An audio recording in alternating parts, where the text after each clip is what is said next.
Hi everyone! In this video, I'm going to show you how to change the resolution in Premiere Pro. Let's get started by checking what resolution your project is currently set to.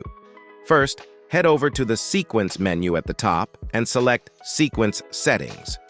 A new window will pop up, showing various options. Look for the section labeled Frame Size. Here, you'll see the current resolution. If you want to change it to something lower, like 1920 by 1080, simply replace the width and height values. Once you've made those changes, hit OK. You'll get another prompt asking to confirm. Just hit OK again.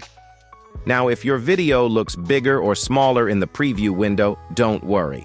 This is because the original video's size is either smaller or bigger than the new resolution. To fix it, right-click on your video clip in the timeline and choose Set to Frame Size.